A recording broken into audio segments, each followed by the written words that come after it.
So that's the 6 minimum control measures that have to be addressed as part of the stormwater management plan. The plan is a 5-year plan. A new plan has to be submitted every 5 years to DNR. It lays out the city's stormwater management program and then sets measurable goals and dates for those goals to be met.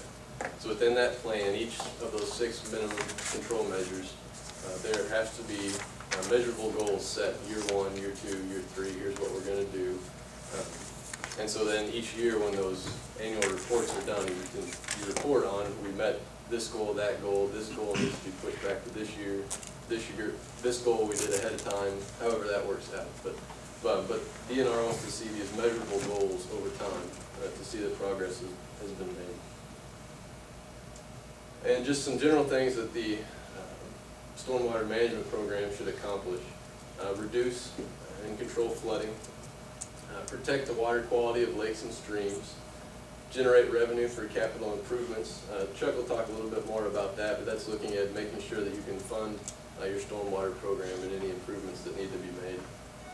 Reducing civil lawsuits that could occur from flooding or pollutants, reducing fines from EPA and DNR, and those are just examples of risk management for the city. So I'll turn it over to Chuck to talk a little bit about some of the pitfalls and the good aspects of the plan. First of all, I want to emphasize this plan is developed by the city with our help. Okay, so you'll be determining how much expenditure you want to make in each year and what you're going to do. But I do want to emphasize that the plan is just part of it. And what's really important is that whatever you put in the plan gets done. Because EPA is going to be, and DNR is going to be much more concerned if we say we're going to do something and we don't accomplish. So we want to make sure that when we develop this plan that it's something that's achievable, and of course the city is involved with it. So what's a bad plan? Well, first of all, if we don't have any money to support it, if it just comes out of the general fund of the city and you have other needs, which we all know about, some of them very immediate, and so what happens a lot of times is the stormwater stuff gets kind of shoved to the back. So some of the things we try to do is, and a lot of the communities have done, is you set up a utility, and one of the ways to base that on is impervious area. The people, the residents and the industries that cause stormwater problems are the ones that have a lot of impervious area. So if they're charged based on the impervious area, then it's fair to everybody in that the ones that generating the problem is helping pay for it. And of course, generally people that don't have flooding problems or live on higher ground or whatever, they don't feel like they ought to have to pay for it. But they're actually the ones that's generating the problem. So that's one thing that's important. And then we got to get public support. People in Kennett needs to know why we're doing this and what we're trying to accomplish with it and get them on board. Otherwise, it won't work. Okay, so first of all, the contents of the 5-year plan, and I've got up there, success comes from a good plan. So we want a good plan, and by that, I said earlier, we want the cities comfortable with it and we can accomplish it. If we say we're going to do it, we want to be able to do it. And that includes all tasks required to implement the program, and it's easy to follow. Anyone can figure out what we're trying to do. Include a time schedule to implement the tasks. When are we going to accomplish those things? Inspection enforcement methods. How are we going to inspect, I think Todd mentioned construction sites. How are we going to make sure that they're doing what they should do during construction, and how we're going to enforce it? Developing funding mechanism, and there I have a utility, or some cities choose just make a tax, a stormwater tax, and it's so much each resident. And the last one, the future 5-year plan can address specific problem areas. For instance, you've got an area that floods or doesn't have adequate storm drainage, you can make sure that gets included with solved in the process. And then we can address specific problem areas, work at a watershed level. So that generally makes sense from a drainage point of view. Determine solutions to problems and estimate costs. So we have to estimate the costs and set up a budget for each year in the plan. And recommend stormwater utility fee or taxes to fund that cycle period for each. And I might say, for instance, we did one in West Plains. They developed a utility, and we did an estimate on impervious area because the aerophotography that we were using, the maps we were using to develop the impervious area was a little bit old, and they redid it. We actually got more money than we had agreed to set up for that budget, so we actually reduced the stormwater fee, which made a lot of points with the people because they were concerned this was going to be something that just kept getting bigger and they'd spend more money on. Develop monitoring programs where you look at stream stability or any problems with water quality, flooding, update the program as needed. Advice, work with a good plan. Plan is the foundation of it. If we have a good plan and we follow it, makes it very much easier. Create stormwater utility or tax.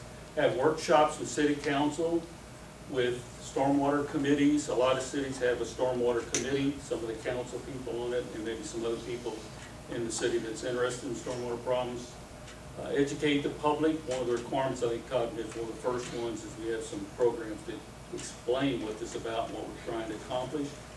And get other government agencies and nonprofit groups involved. There are others that we can take advantage of. Take advantage of grants and low interest loans. Recommendations. The stormwater management plan addresses requirements on a schedule that the city, that's what I'm saying, agrees with and can meet. So we want to be realistic about that. The audit check is to see if the city has met the requirements, as Todd was talking about earlier, on the schedule stated on the stormwater plan. And the stormwater plan should set realistic goals and schedules that the city will accomplish. Not that they might, we want to make sure we set it up so it's realistic and we can do it. So we'd like to get started with the plan, and I'll open up the question. We'd like to help you get it started. And the first task in the plan, it's not the end of it, it's setting up this schedule with the cost each year, again, that the city wants to put into the resources for accomplishing each of those tasks. And you all help set the plan for what we're going to accomplish. So what we will do is come up with an example. We'll talk to you, make sure what you have in mind, work with you to develop this plan. And then that's submitted to DNR and reviewed. And generally, at least in our experience, it'll be accepted. And then we have to make sure that we do what's in the plan each year and report that to DNR. Chuck, can you flip that back to that previous page? Sure. You know, where it said, set realistic goals, whatever. Now, you said DNR and EPA generally go along with what we have planned. I mean, Right, it's really, they're trying to, because every city's different. Every city has different resources, but what they want to see, that you're working toward the ultimate goal in a realistic fashion. So our job is to help you tailor something that meets your goals and is reasonable, you know, and that we can eventually accomplish what you need to. and obviously we have failed to do what we should have been doing all along, but, you know, DNR on occasion is a little bit harsh in their criticism, I suppose, and justifiably so, but, Well, mainly they're trying to get you to start the program and get it going, you know, and have a plan, because you're not going to accomplish it if you don't have a plan. And the idea of it is it ultimately benefits the city. I mean, it may be hard to see sometimes that's the case, but there are good reasons for doing it. And ultimately, if it's done right, with the cooperation of the people in the city and the council and everybody is in agreement, it should be a relatively positive thing. Of course, we all don't like to spend more money, and I'm sure you have plenty of things to spend city money. But again, there are ways of setting aside some resources for this purpose. what is a realistic timeline for us to put a plan together? I would say within 4 to 6 months, we should be able to have it. There's going to be interface with you, of course. We'll do a draft, put something together. We'll talk to you first, and then put it together. And a lot of times, it's very helpful if some of the council and some other citizens here in Kennett would form a stormwater committee, work with a smaller group, and then present that to the council, the whole council, and the mayor and everybody else. But if you work with a smaller group, you can probably get there faster than trying to present everything to the council, at least immediately, as we're developing this. So that seems to work pretty good. But again, I want to emphasize that this plan is just the first step. And we always like to caution, don't say more than you're willing to do. We want a realistic plan, because that's what they're gonna check. Once you say you're gonna do it, they're gonna come down usually even harder on you if you don't do what you said you were gonna do. But if you don't feel comfortable with it, you know, you can spread it out. You can get a plan and resources and accomplish along the goals they'll be, I think, happy. And as Todd said too, sometimes if we don't meet something, we have planned, as long as we tell them and we move it into time, because we can't accomplish it right now for whatever reason, we have a good reason, then, I mean, it's, as long as we're making progress, I think we're in good shape. But that's what we want to do. From an engineering point of view, does your plan generally outline the estimated cost? Yes, sir. And the only thing last time I thought was confusing when I talked to the council was that our fee is for, which was in the contract documents, I think I said to Diane, didn't I? And it gives an estimate for our fee, but that's not what we're talking about in the plan. That's right.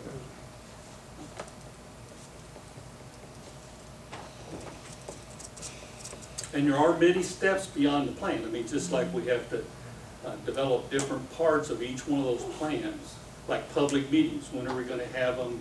How many? And how we're going to advertise for them to get people here in Kennett to come to it that are interested in know what's going on. And the stormwater plan for construction, and how we're going to enforce it, and what personnel from the city are going to do that. So we're ready to help you get started, but again, I want to emphasize this is the city's input. We're just carrying out and helping you accomplish this plan. Well, I want to see us get started. I know the mayor does too, because it's been hanging over our head for a long time. We've been making. Any other questions anyone has? We appreciate your listening to our presentation, and if you have any questions, give us a call. We'll be glad to talk to you about it. And if we do proceed with it, we'll be down here talking to a number. I'm trying to get started. We'll start, I'm sure the question comes up. Okay, thank you. Thank you. Thank you.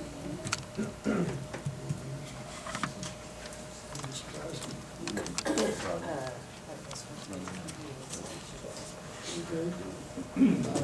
I'll say what I go before we drop this other item on you. Kind of combine these last two items here. I'd like to start off with our inspection officer here, code enforcement officer, basically detail what we're talking about. And after he does that, we'll open the floor up for public comments and do this the old fashion. We're happy to see this many interested people in our council meeting. Sometimes we look out there at the bare wall. Would you like to?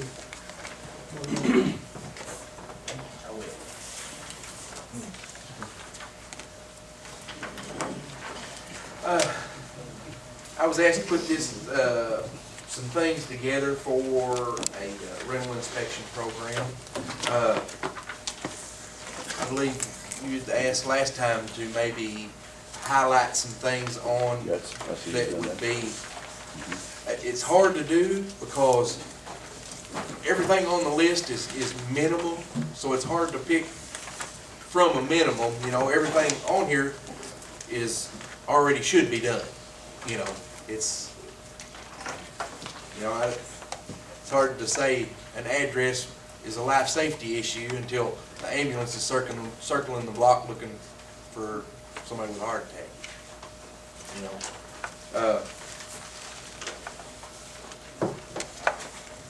I believe, well, everything in the inspection is already adopted by our building code anyway. As far as the inspection, the only thing that I can see that would change is allowing the inspection. When to allow the inspection. We're not adding anything special to the list.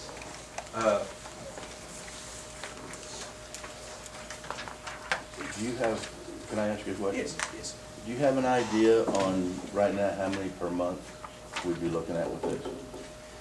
No, I did ask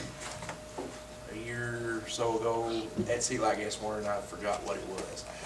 It was quite a few.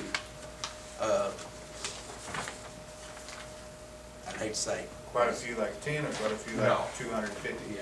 Well, one of my concerns with this is quite simply from the city end. We've already got issues in this department with overtime and trying to make sure we meet these requirements of to pay the people appropriately and things along that line. And I'm really concerned, just without even looking at the other issues, is can the city do this in a timely manner and make sure that it is done so that the people that own the property do not have to wait and lose money by waiting. There was a provision put in here that because the question was brought up, what if I want to rent a house on a Saturday afternoon, you know, to someone, are you going to come out on Saturday afternoon and do the inspection? We put a provision in here to where an inspection can be done on a 30-day basis. So it would be good for 30 days. So if you had a house come empty, you could go ahead and have it inspected, and within that next 30 days, you can rent it anytime that you want.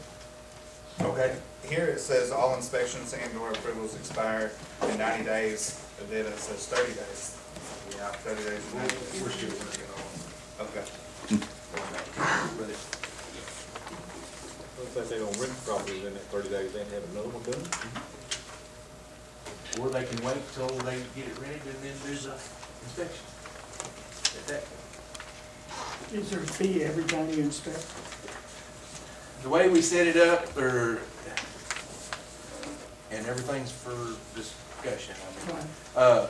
We set it up that there's a $45 inspection fee for the first inspection and the for a re-inspection. That's all covered under the 45. And who pays that?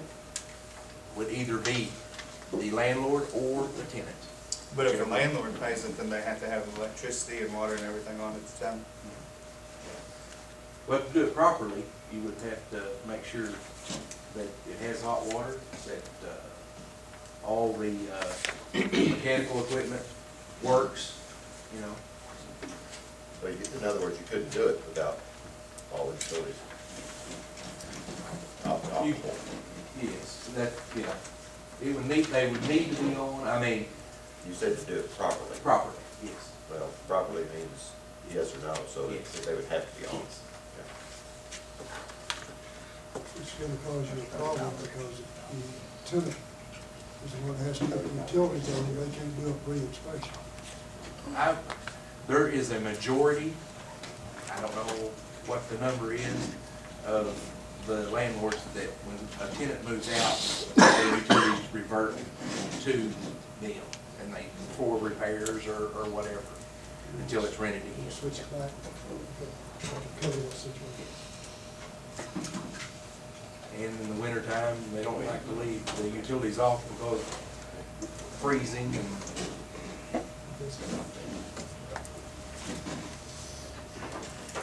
Terry has drawn up an ordinance and sent one to everyone to look over and suggest changes or whatever that we need to do. Has this been made public in any way? There are copies available of the ordinance itself. There are copies available over there, I'm sure. We've asked about the inspection. Inspection sheet. Oh, I At don't some know. of, at a couple of the Couple of landlord the meetings. landlord meetings that I was at, I handed some out. Would it be possible for us to have copies of this made, maybe kept in your office if someone wanted to come by and get it, look it over? Sure. One of the things I have concerns over is, you've got down floors, things like that. What objective measurement tool are you gonna use for that, or is it a subjective thing? What are you getting at with It's that? subjective. Holes in the floor, would be a major thing. Unlevel or even floors would mean that the foundation or something was not supported correctly. I'm just gonna cut to the chase. I understand the intent of this, what we're trying to do. I think it's the intent of it is wonderful.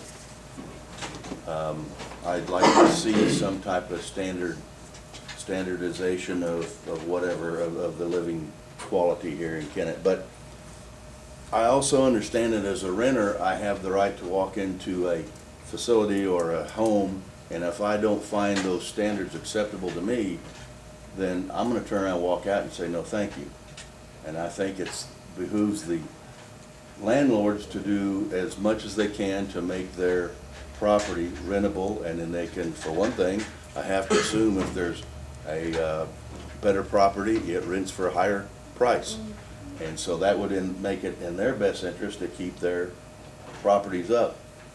One of the bigger problems we have, I believe, is once the renter is in the facility, we've got the problem of the landlord keeping that up, and this doesn't in any way address that. And then at the same time, we've done nothing to protect the landlords. So because we cannot, because it's on the city level, the state level, I'm sorry, we've done nothing to protect the landlords to where if somebody doesn't pay their rent, how are we gonna help the landlords get these people on out? So it's, the intent of it is wonderful, but it is just it's fraught with complications. It's not, I don't see that it's a doable thing and a fair issue for renters or for landlords, either one, is my problem with it. Well, I did put together, and you can look at these, some things I usually find on when I do inspections. Well, And, I believe, it's kind of the one of the damned if you do and damned if you don't, so.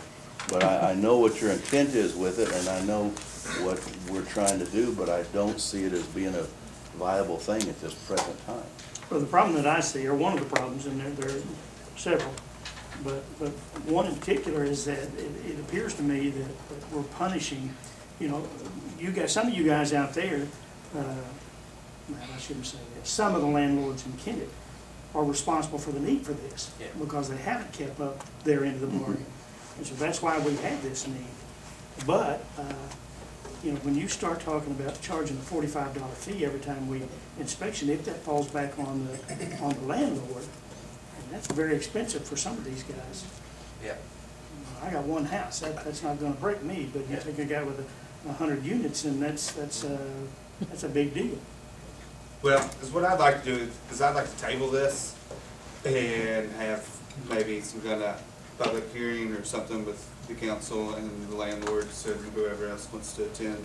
That way we can maybe get. I agree with tabling it, but while all these people are here, we should need to invite them to express their views. I agree. I'll tell you, the landlords are here tonight. Why table it, put it off and bring it back again? Okay. I'd like to see this thing done away. Let's say, Mr. Palmer touched on this a while ago, he said somebody goes into a house that's not fit to live in. Do we not have a recourse now where they can come to you with a complaint and say, look, I just went and looked at this house, it's a dump, can you go over and inspect it and condemn this house? Is that a direction we could go in? Because that sounds like a more viable That's- deal yes. to me, doesn't it? That would make too much sense. All they have to do is get the property. Well, condemns. Not condemn, okay, not necessarily condemn it, but at least get it up and covered. The only way I can inspect a home is if the owner or the tenant invites me. And if that person goes over and looks at that house, and says, comes back and says it's a dump, well, they're not an owner or a tenant. Okay, can we not, if we're gonna do an ordinance for this, can we not do an ordinance to cover that? If you receive a complaint, they'll be able to go over and inspect the house? Or would it be better to have something that the landlords are required to register their property as a business, and they have one inspection a year? Here's the thing, kind of like a lot of the other council here, I'm kind of skeptical. Some of these guys that have more than 100 units, that's a lot of money for once a year to have that done. If we did it on a case-by-case basis, such as a complaint system, then I can see where it might serve the citizens better, even serve the landlords better, and give them something. So you're gonna have some recourse of when you go over there. Well, that's fine, and that's what we're doing here, we're setting up a recourse here, but if we fail, we can do it on the other end, we can complain about it. I mean, I feel like that it's basically what you're gonna enter into is you're putting a burden upon those who are doing it right anyway and putting more cost on them that are doing it correctly now, and you're still not gonna fix the problem in the long run, because people are either gonna do it or not do it. Well, would it not be better just to have a request, landlord, police their own self? You know, That's not working now. I got, well, it is for me, I That's what we've got now. Look, let's get back on track. Yeah. You got finished your presentation? Yes. Anything else? Not that I can think of unless anybody's got any more questions. Anybody else got a question for Vic? Okay, Thank we'll you. try to do this in an orderly fashion. There are a lot of people in here. I'd like to address the council, please come forward. Podium. Mine's gonna be simple and quick. The only thing that I ask, Tell us who you are. my name is Matt Gardner. The only thing that makes sense to me would be doing it by a case-by-case basis. You just can't punish us, the ones that are doing the right thing. You can't punish us for everything. We're responsible for the trash, we're responsible for the yard, we're responsible for taxes, and we're responsible for insurance, and we're responsible for making the payment on the house. What are the tenants responsible for? They're responsible for they're responsible for paying the rent, but hell, they get 60 days or so, and it costs us money to get them out. We need to put some of this responsibility on the tenants. How many units do you have, man? We have about 135 in town.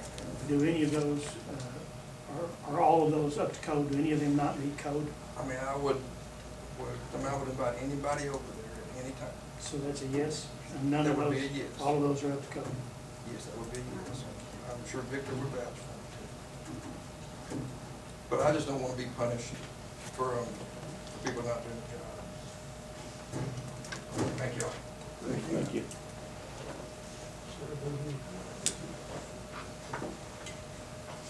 I don't have 135 units, but I do have 9. Would you state your name? Charles Avance. Anyway, I worked hard in my life to accomplish something. It wasn't all that easy. You guys know what I'm talking about, most of it. And I don't understand how, respectfully to the mayor and the council members, how that we can fall under a dictatorship. Now, that's what it comes down to. I don't, and I don't mean this to be mean. I feel like that all of my units are up to the standard, up to code. I just got through, I'm working on 2 projects now that people moved out, trashed my house, broke my windows, and I spent $5,000 on 1 unit, just getting it back up to where I can rent it back up. So we need to take responsibility for ourselves as individuals. Not only the landowners, but the tenants as well. And I feel that this thing that we're entering into, the council is deciding, if it's passed, it's passed. But, I'll sell my house. I won't operate myself. I'll put everything I got up for sale.